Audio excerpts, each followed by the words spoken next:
Mesdames, Messieurs, bonjour et bienvenue dans ce flash de l'information sur Tonosnet TV. Et voici les principaux titres de l'actualité nationale et internationale. Les obsèques de Lotfi Negv ont eu lieu hier, dimanche 21 octobre 2012, à Tataouine. Habib Khedr estime qu'il est préférable de retarder la date des élections. Maya Jelibi, secrétaire générale du parti El Jumhouri, est notre invitée de la semaine. Et comme chaque lundi, on reviendra sur l'actualité mouvementée de la semaine dernière. Et à l'étranger, en Syrie, les bombes à sous-munitions commencent à pleuvoir. La famille de Lotfi Negv, membre de la coordination de Nidé Tounes et secrétaire général de l'Union régionale de l'agriculture et de la pêche à Tataouine, décédé jeudi 18 octobre 2012, a décidé d'organiser les obsèques hier, dimanche 21 octobre, dans la localité de Ksar Loued Dvbeb à Tataouine. Les résultats de la nouvelle autopsie effectuée à l'hôpital Charnicol ce vendredi 19 octobre seront dévoilés dans les prochains jours. Le fils du défunt Lotfi Negv est très affecté par la mort de son père et se trouve actuellement à l'hôpital régional de Tataouine. Le rapporteur général de l'Assemblée nationale constituante, Habib Khedr, a souligné la nécessité d'appliquer la loi sur toute personne qui l'enfreint et a appelé à célébrer la date du 23 octobre, date des premières élections démocratiques, en discutant le premier chapitre de la nouvelle Constitution. Et le moment est venu de discuter avec notre invité de la semaine, Maya Jelibi, secrétaire générale du parti El Jumhouri. Bienvenue sur notre plateau. Bonjour. Et comme prévu, on va revenir sur l'actualité de la semaine dernière et notamment sur le meeting du parti El Jumhouri, sur la mort de Lotfi Negv et sur les propos de la députée Ahlim Gouani à l'Assemblée nationale constituante. Déjà, Maya Jelibi, bienvenue sur notre plateau. Merci beaucoup, très heureuse d'être là. Merci beaucoup. Comment s'est déroulé le meeting du parti El Jumhouri samedi 13 octobre 2012? Beaucoup ont pris la parole, on a entendu beaucoup de propos contre Nahda. Aujourd'hui, réellement, quelle est la feuille de route du parti El Jumhouri et y a-t-il une éventuelle alliance avec Nidé Tounes? Je n'ai pas relevé beaucoup de propos contre Nahda. Par contre, j'ai relevé beaucoup de propos porteurs d'espoir, des messages appelant à l'union et à l'unisson, et des messages porteurs de positivité vis-à-vis de la Tunisie. Le meeting s'est très bien passé. La présence massive des démocrates, des citoyens venus nombreux est un message. C'est une réponse à l'initiative Jumhouri, donc c'est une réponse à l'appel, mais je crois également que c'est un message d'attente. Nous, politiques, nous vous attendons. Nous vous attendons pour que vous apportiez des réponses à la situation inquiétante. C'est un message qui dit que les citoyens sont inquiets et qu'ils demandent à leur politique de trouver la solution, l'issue, notamment à travers l'Union. C'est pour cela qu'il y a plusieurs qui se sont succédés à la parole et je crois que c'était un message, enfin c'est pas que je crois, on voulait que ce soit un message d'unité. On a quand même vu M. Betaïb qui est revenu sur la vidéo de la Chedranouche et qui est rentré dedans. Enfin. Oui, bien sûr, les propos, je voulais dire, c'était au-delà des propos concernant tel ou tel parti, c'était un message positif appelant à l'union. Tout à fait. Et quelle est la feuille de route du parti Jumhouri aujourd'hui? Alors les choses sont simples en fait, s'il y a la volonté politique, c'est la condition première. Parce que vous savez très bien que le Jumhouri et le Massar ont appelé à un débat national. Puisque l'année de la constituante et de la constitution, plutôt de la constituante, tire à sa fin. Et après une année, il y a lieu de se demander. Bien évidemment, nous n'appelons pas au vide et à ne rien faire. Mais après une année, il y a lieu de se poser la question et également d'aller rendre compte aux citoyens tunisiens qui nous ont élus pour une année. Je sais qu'il y a débat. Je sais que cette question est controversée. De toute manière, il ne peut pas y avoir débat sur la démocratie électorale qui repose sur deux impératifs. Le premier, c'est la durée, et le deuxième, c'est la mission. Quant à la mission, c'est l'élaboration de la Constitution, et nous devons, devant le peuple, de venir lui dire où est-ce qu'on en est et comment on va terminer. Quant à la durée, il n'y a pas de démocratie sans limitation de la durée et détermination de la durée. Donc, pour résoudre cela, il n'y a qu'une seule possibilité, c'est de se mettre autour d'une table, de discuter, d'identifier les nœuds, les éléments de différents, on va dire, de chercher des mécanismes pour résoudre ces divergences et de convenir d'une date des élections. Et avant cela, de convenir d'une date de la fin de l'élaboration de la Constitution. Et avant cela, quand est-ce qu'on va lancer l'ISI et toutes les étapes précédant les élections. Donc là, nous sommes assez avancés. Je crois, je le dis clairement, c'est suite à la pression et à la dynamique de l'opposition, de l'UGTT, le suivi des médias également, de nos élus au sein de la Constituante. Je crois que tout cela a convergé pour inciter nos amis de la Troïka à accepter, parce que je rappelle à nos téléspectateurs qu'il y a à peine quelques semaines, les amis de la Troïka refusaient de discuter même du principe de la légitimité et du principe de la limitation de la durée et donc de la feuille de route. Maintenant, tout le monde convient qu'il faut une feuille de route claire. Les choses se clarifient. Il faudrait, d'ailleurs, le débat au sein de l'UGTT, ou sous la houlette de l'UGTT, l'a confirmé. Tout le monde est d'accord qu'il y a besoin urgent chez les Tunisiens d'avoir, une feuille de route claire pour apaiser, pour calmer, pour faire baisser la tension et pour avoir une perspective. 2, il y a besoin de réduire au maximum cette période transitoire qui ne fait que s'allonger et donc qui nous place un petit peu dans l'expectative, pour ne pas dire autre chose. Donc réduire au maximum, passer par toutes les étapes et essayer de résoudre les problèmes, notamment concernant le régime politique qui est en passe de se résoudre. Et l'état d'urgence ? Arrêter l'état d'urgence ou prolonger l'état d'urgence? Oui, mais ce n'est pas une priorité. La priorité, c'est le consensus politique, c'est la clarté des différentes étapes et c'est aller de l'avant pour permettre aux élections de se passer dans les meilleures conditions. Tout à fait. Y a-t-il une éventuelle alliance avec Nidetounes? Parce qu'on voit quand même que l'opposition, elle est assez... il y a plusieurs partis qui sont à gauche, à droite. Enfin, à droite, je ne parle pas du côté droite, politiquement parlant. Mais ils sont un peu... chacun est dans son côté, chacun essaie de s'unifier avec d'autres partis. Est-ce qu'il ne va pas y avoir une unification de tous les partis de l'opposition pour avoir vraiment une vraie opposition au sein de la Constitution? Écoutez, une des leçons, elle n'est pas la seule, mais une des leçons des élections de 23 octobre 2011, c'est que l'effritement ne mène pas à l'équilibre politique. On l'a bien vu, oui. On l'a bien vu, n'est-ce pas? Et la démocratie repose sur l'équilibre politique, parce qu'il ne peut pas y avoir d'alternance sans équilibre. Et quand il n'y a pas d'alternance, il n'y a pas de démocratie. Donc il y va de l'avenir de notre démocratie naissante, de l'avenir de notre pays, que de créer l'équilibre. Pour créer l'équilibre, il faut un pôle solide. Et l'autre remarque, tout le monde le dit, il y a des partis qui se rapprochent beaucoup. Il est vrai que notre vision peut être différente sur certains points. Notre histoire est bien différente. Notre manière de faire également est différente. Mais nous prenons un même modèle de société. Nidetounes, vous allez vous unifier à Nidetounes? Alors, vous y allez trop vite. Hein. Alors, il y a le Massar, il y a Nidetounes, il y a d'autres partis centristes, il y a d'autres partis modernistes, il y a également des associations à dimension, on va dire, civique, comme Kolnatounes, Destourna et bien d'autres. Je crois que nous sommes tous interpellés par l'avenir de la Tunisie et la réussite de cette transition démocratique. Donc, quelle que soit la formule, on est appelé à se mettre ensemble le jour des élections pour que le citoyen aille aux urnes l'esprit limpide. En tant que secrétaire général du parti Jomhuri, vous pouvez affirmer que certains partis, enfin d'autres partis à part le parti Jomhuri, vont s'unifier pour les prochaines élections? Absolument. D'accord. On a vu la polémique médiatique qu'a fait la mort de Lotfi Negd. On va revenir sur ça. Le coordinateur général du parti Nidetounes à Tataouine, qui est mort le jeudi 18 octobre 2012. Alors, quelle est la position du parti Jomhuri sur cette affaire? La position est claire. D'abord, avant de parler de quoi que ce soit, une pensée affective pour sa famille, pour sa femme, pour ses enfants.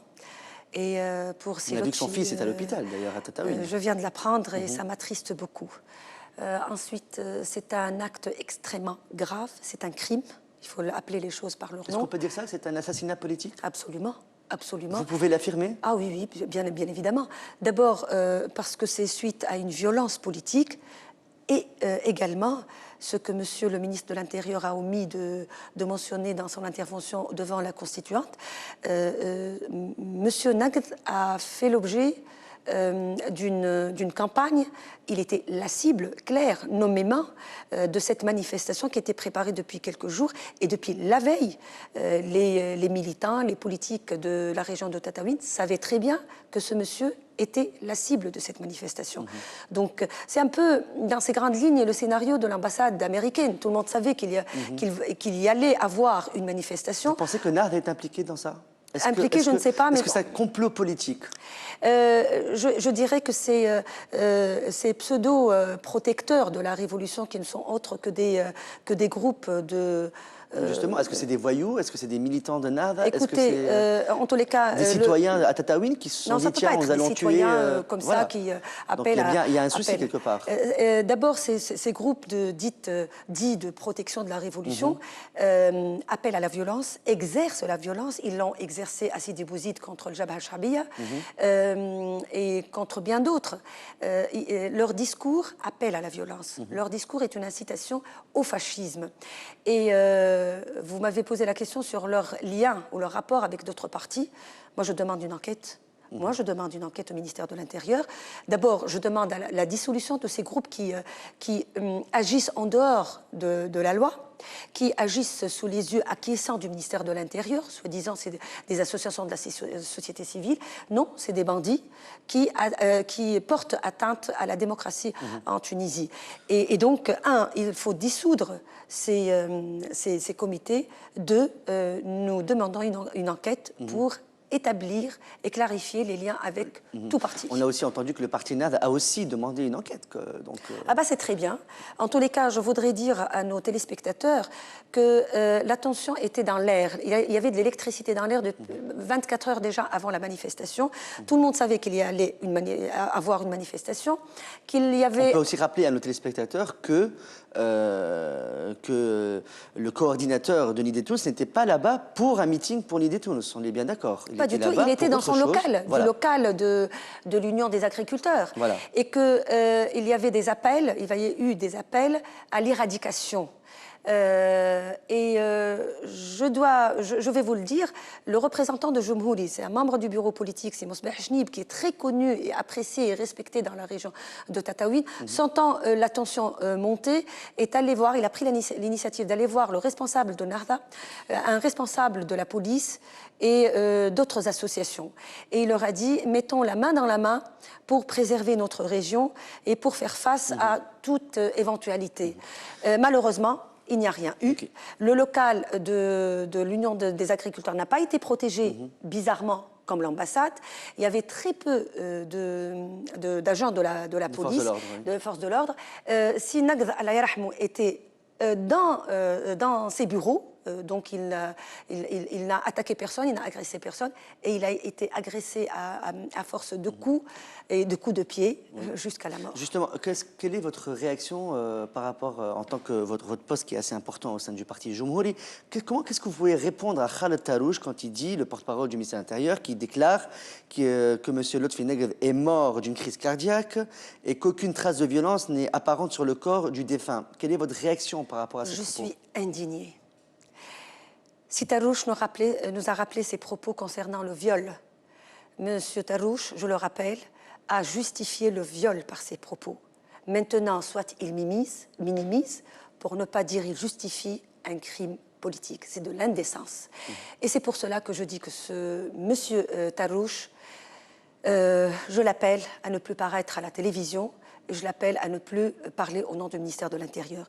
Le ministère de l'Intérieur répond à des calculs électoralistes et des calculs politiques, alors que dans tout moment, et surtout dans ces moments extrêmement importants de transition, le ministère de l'Intérieur est appelé à servir la nation, tous les citoyens, et être en dehors de tout tiraillement politique ou de tout intérêt politique. C'est pour cela que le Jumhouri appelle à la démission du monsieur le ministre de l'Intérieur, Si Ali Larif. Il ne s'agit pas de sa personne. Ça n'a rien à voir avec sa personne, c'est le poste. Le poste du ministre de l'Intérieur, pour le bien de la Tunisie, pour préserver la Tunisie contre la violence, pour réussir la transition démocratique, doit être aux mains d'une personnalité hautement qualifiée, et hautement indépendante. On a vu aussi que le lendemain de la mort de Lotfi Naqv, on a vu que Béjir Qaïd Essebsi, donc le chef du parti Nidé Tounes, a fait à l'hôtel Acropole au Lac, il a fait une conférence de presse à 9 h du matin. On a vu que beaucoup de gens étaient présents. Alors, Nidé Tounes, est-ce que c'est pas un parti qu'on appelle, comment on dit, comme en Angleterre, c'est un catch qui essaye de prendre tout le monde dans son parti? Est-ce qu'il peut porter préjudice à la Tunisie un autre jour? Écoutez, je ne peux pas me permettre d'apporter un jugement sur un parti. Ce sont les urnes qui diront leurs mots au temps opportun. C'est un parti reconnu, c'est un parti qui jouit d'une certaine audience et également sympathie de la part de la population, les sondages le prouvent. Je crois que la démocratie stipule que l'on s'accepte mutuellement et qu'on aille aux urnes pour que le citoyen dise son mot. Mais le jour où Béjir Qaïd Essebsi ne fera plus peut-être partie de ce parti, de Nidé Tounes, un jour, peut-être que ce parti sera au pouvoir, on ne sait pas. Mais moi aussi, je peux ne pas faire partie de mon parti Jumhouri. Je crois que les partis sont jugés et évalués selon leur programme, selon leur vision, également selon leur leader. Je crois que je ne pourrais pas me permettre de parler d'un parti si jamais son leader n'est pas là. Alors, on a vu aussi que Béjir Qaïd Essebsi a demandé une enquête par rapport à son membre, bien sûr, de Nidé Tounes, de Lotfi Naqv. L'enquête, est-ce que l'enquête va déterminer justement un meurtre politique, un complot politique ou le premier assassinat politique en Tunisie? Est-ce que les conclusions seront comme ça, comme telles? D'abord, nous n'allons pas faire comme M. Tarrouche et parler de choses qui ne relèvent pas de nos compétences. Nous allons attendre l'autopsie officielle. Mais ce qui est clair, parce que venant de témoins oculaires et des séquences vidéo, et également de ce qu'on a entendu depuis déjà 24 heures avant la manifestation, on ciblait cette personne nommément. On a agressé, de coups de pied et apparemment on a utilisé également autre chose pour agresser. Donc si Naqv a succombé à des blessures suite à une agression physique en bonne et due forme. Donc, il s'est agi d'un lynchage en bonne et due forme. C'est un crime politique. On attend donc, comme vous l'avez dit, donc, le rapport du médecin légiste et bien sûr les conclusions de l'enquête. Alors, une question qui revient souvent, je pense qu'on va vous la reposer quand même. On vous a vu, donc, vous faisiez partie de la secrétaire générale du PDP avec Ahmed Najib Chebi. 2 mois après les élections du 23 octobre, on vous a vu dans les cars, partout, dans les affiches et tout ça. Alors, pourquoi est-ce que c'est une stratégie de Jumhouri ou de l'ex-PDP de mettre en valeur le secrétaire général et pourquoi pas le président du parti? Quelle est votre relation avec Ahmed Najib Chebi aujourd'hui? Excellente. C'est un compagnon de route.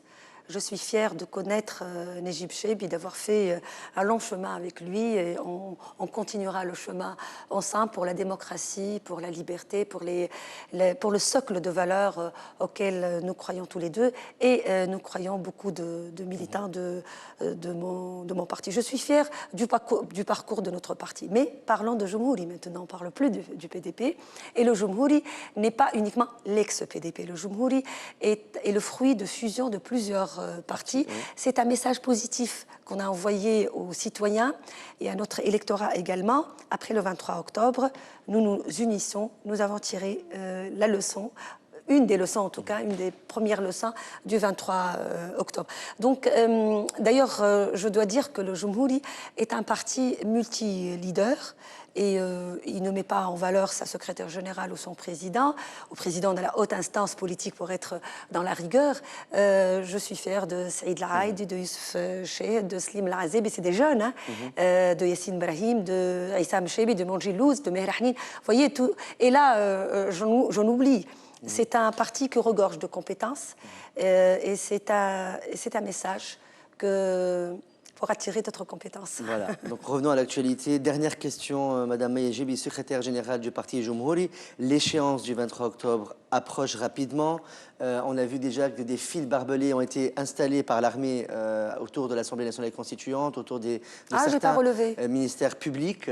Alors, on voit que le gouvernement se prépare à d'éventuelles émeutes, à d'éventuelles manifestations le 23 octobre. Que conseillez-vous au peuple tunisien aujourd'hui? D'abord, j'aurais aimé et souhaité que la Troïka se prépare autrement au 23 octobre en acceptant le débat. D'abord, le débat proposé par le Massar et Jumhouri, un débat national sur le 23 octobre et après, sur différentes étapes et donc sur la feuille de route. Et ensuite, le débat lancé et couronné également par l'UGTT. J'aurais voulu qu'il se prépare autrement pour que les choses soient complètement claires le 23 octobre, qu'on fête réellement le 23 octobre avec un consensus autour de la feuille de route. Maintenant, nous sommes en train d'avancer parce que vous savez que la question du régime politique est à grande partie résolue. Maintenant, il s'agit de résoudre le problème, la question du contenu du régime politique. Maintenant, tout le monde est d'accord pour que l'élection du président passe par suffrage universel, ce qui est extrêmement important, ce que les Tunisiens attendaient depuis plus de 50 ans. Maintenant, il faut débattre de l'équilibre entre les différents pouvoirs. Vous êtes d'accord que le peuple est énervé, le peuple a dit on a donné une année à l'Assemblée nationale constituante. Et déprimé. Et déprimé. Énervé, oui. Et déprimé, mais est-ce que vous les comprenez quand ils disent non, nous allons descendre dans la rue? Qu'est-ce que vous leur dites à ces gens-là qui vont descendre? Écoutez, moi, on ne peut pas se voiler la face. Il y a des gens qui vont descendre, il y a des gens qui vont manifester le 23, il y a des gens qui vont reprocher à l'ANC pas la non-compétence, mais ils n'ont pas respecté l'échéance du 23 octobre. Alors qu'est-ce que vous dites à ces gens-là? Moi, je fais porter la responsabilité à la Troïka, malheureusement, parce qu'on aurait pu se mettre d'accord et offrir le 23 octobre aux citoyens une perspective très claire. Voilà la date des élections, voilà la date de la fin de la Constitution, voilà nos engagements. Nous nous engageons auprès de vous parce que nous sommes les élus du peuple et nous devons rendre compte, c'est un devoir de rendre compte auprès des citoyens. Maintenant, le 23 octobre, qu'il y ait des manifestations, moi je trouve que les associations, les citoyens ont droit à la manifestation, c'est leur droit, c'est après tout le droit acquis après la Révolution. Bien évidemment, je fais un grand appel non à leur violence. D'ailleurs, avant le 23 octobre, le lundi, aujourd'hui, voilà, à 13h, une manifestation partira à Tunis, organisée par les trois partis Jumhouri, Massar et Nidé Tounes, avec un seul appel. Non à la violence. Et vous serez sur le terrain, bien sûr. Absolument, bien sûr. Tout à fait. Donc, appeler la constituante à faire son travail, oui, c'est le plein droit du citoyen. Nous, politiques et élus, nous avons réalisé quelques avancées au niveau de la date des élections qui se dessinent, au niveau de l'ISI, ce qui est extrêmement important. Au niveau du rejet de la date du 23 juin, qui n'est pas opérationnelle, qui n'est pas pratique, je crois qu'il revient à tous les politiques d'accepter de se mettre ensemble et d'envoyer ce message d'espoir aux Tunisiens. Alors, la dernière question revient, on a vu que samedi dernier, la députée Halim El-Ghiouni, membre de l'Assemblée nationale constituante et aussi membre du parti Nahda, elle a fait des déclarations, donc des propos qui visaient les médias, qui les visaient très méchamment, qu'on faisait partie encore de l'ancien régime. Alors, quel est votre rapport, quel est votre sentiment par rapport à ces déclarations? Non seulement c'est méchant, mais le vendredi et le samedi, c'était les travaux de la constituante, nous avons eu droit à un discours qui incite à la violence. Après la violence physique qui a donné la mort à un citoyen tunisien, la première victime de la violence politique en Tunisie, nous avons eu droit à un discours politique incitant à la violence. Hein. Et même, je dirais il y a un appel à un discours fasciste. La montée de la violence, vous savez, ça commence comme ça. Et donc, je suis non seulement indignée, mais déterminée à faire face à ce type de discours, à ce type de mentalité. Et justement, nous appelons tous les citoyens, toutes les associations, tous les partis à se mettre ensemble pour faire face à ce type de discours et à ce type d'appel. Et mon hommage à tous les médias, à tous les professionnels des médias qui peinent à défendre leur métier. Et je leur dis, vive la liberté de l'expression. Merci beaucoup, Maya Jelibi, secrétaire générale du parti Jumhouri. Merci d'avoir accepté notre C'est invitation moi qui vous aujourd'hui remercie. dans ce flash de l'actualité, dans ce journal en langue française sur Tonesna TV. Nous continuons ce journal avec la suite à la décision du tribunal administratif de suspendre le paiement des primes des députés en attendant l'examen du dossier sur le fond. La vice-présidente de l'Assemblée nationale constituante, Mahaza El Abidi, a déclaré dans un média privé n'avoir reçu aucun document officiel attestant cette décision. Elle a déclaré ne pouvoir se prononcer et donner un avis qu'une fois la décision leur sera parvenue. À l'international, l'émissaire Lakhdar Brahimi est arrivé vendredi à Damas avec la ferme intention d'obtenir un cessez-le-feu cette semaine et de briser le cycle de violence qui a fait plus d'1 millier de morts en moins d'une semaine. Mais sur le terrain, l'aviation syrienne a largué tout ce week-end des bombes à sous-munitions contre les rebelles dans le nord du pays, a constaté un journaliste de l'AFP, en dépit d'une accalmie relative sur les fronts de Ma'arat el-Normen et d'Alep. L'artillerie turque a riposté à la chute de 2 obus syriens en territoire turc qui n'ont pas fait de victimes. C'est la fin de ce journal. Merci de nous avoir suivis. Merci de votre fidélité. On rappelle que Maya Jelibi, secrétaire générale du parti Jumhouri, était présente avec nous sur le plateau. Merci encore une fois. C'est moi qui vous remercie. Excellente journée sur Tonesna TV. On reprend avec le plateau de la matinale. À demain.